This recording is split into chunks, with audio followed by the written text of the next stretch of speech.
What's up guys, welcome back to my channel, and for today's video we'll be looking at the Grand Mafia event schedule. And what I mean by this is that I've recorded all the events that has come up except for like Governor's War and City Hall Battle, those personal events, those kind of useless things. Yeah, I'm not gonna record that, but yes, I recorded things like Faction Call-Up, VIP Store, Obscure Weapons Market, Enforcer's Wheel, all these very juicy small events, and even the big and rare events like the VIP Store, which everyone wants to have so they can get a lot of these items to buy for gold at a great discount.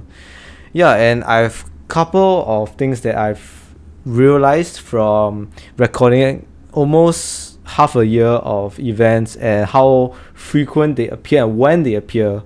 And as you can see, this is the list of the full events that the Grand Mafia has come out. Really a lot of things over here. And let's take a look at the faction list. I'm gonna hide this main list first. This is the faction call-up, or basically all of the faction events or whatever will affect the faction. And faction call-ups happens very regularly. There are some like faction cumulative purchase and gold rebate, which goes together. Faction contribution as well, which isn't very common at all. And the next tab is the PvE events or the Operation Black Hawk or Lupo Hunt.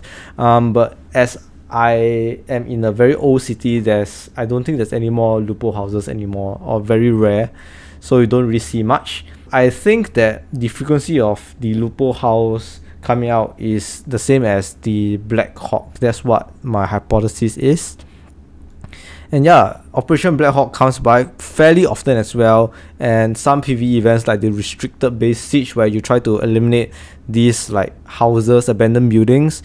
And there are also abandoned building exploration. I think restricted base is the one where you have different roles, the infiltrator, those kind of stuff, where you try to eliminate the buildings as well. And next we have the seasonal event, which is something like collecting the crew skins. Yeah, so that's all the seasonal events. Usually they last about 7 to 8 days. Money grabbers as well. So yeah, not much to expound on. Cumulative purchase is also included over here. Yes, and that is it. Next is the small events, the Enforcer's Wheel, the Mystery Trove, Mafia Capsule, Lucky Flip. All these kind of events are over here.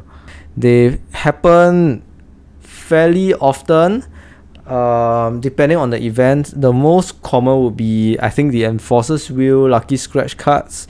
Lucky Flip also happens quite often. Yeah, later I will show you a very quick breakdown of how often they appear. Next are the rare events like the VIP Store, Obscure Weapons Market, Timeless Collection, which probably happens only about at least 3 months later after the initial event. So you have to wait for at least 3 months to even 6 months. Yeah, and for this tab is the Governor's War. What happens during Governor's War and also before and after a Governor's War. So as you can see, we have Street Domination, we have Clash of Cities. Mainly these two events. Of course, Family Crystal Repossession, usually at the end of the Governor's War. I'm going to move on to some of my findings for the event schedules. This is the summary. Faction Co-op happens every other week, usually a break of between 6 to 9 days, most commonly around 7 days. So after a week, another faction co-op will appear. I think this is good to know in order for you to budget your money if you are a spender. And if you have not realized this bonus task to obtain 350 points, there's always one of the 3 bonus tasks where you are required to purchase 5 packs to get the 250 points. So if you have no other choice, make sure to budget some of it for your faction co-op twice a month. And next is the Operation Black Hawk occurs every 3 weeks with a break of between 9 to 14 days. Next is usually these bigger events like the crew skin events, seasonal events, where you get all these like items and then you go like shooting around stuff, or like I don't know, there's a lot of things. Then you get these like level 20 or 21. Then further, yeah, those kind of 7-8 days events, increasing your influence, training associates, Kingpins, yeah, those kind of events happens once a month. And next is Enforcer's Wheel. It's a little bit of a bigger range. Sometimes it can happen 7 days later after the initial event, and sometimes you have to wait 1 month later for the next Enforcer's Wheel. For the next one is Bingo Mania, and usually Bingo Mania I realize happens closer to the end of the month, usually around middle of the 3rd week of the month to the 4th week of the month. Bingo Mania will appear once a month. Lucky Flip, the same thing, usually happens middle of the month, anytime between the 2nd or the 3rd week of the month. And for Deep Sea Treasure, it usually happens 1st week of the month or maybe the start of the 2nd week of the month. From my event schedule, I can see that it's consistent. It will happen every month around that period that I've mentioned. Next up is Street Domination. Only occurs during Governor's War every other week. So similar to Faction Co-op, after 7 days, it will appear again. And that is where you get most of your blueprints for your enforcers. So do plan out your energy and save up some of your energy bottle drinks.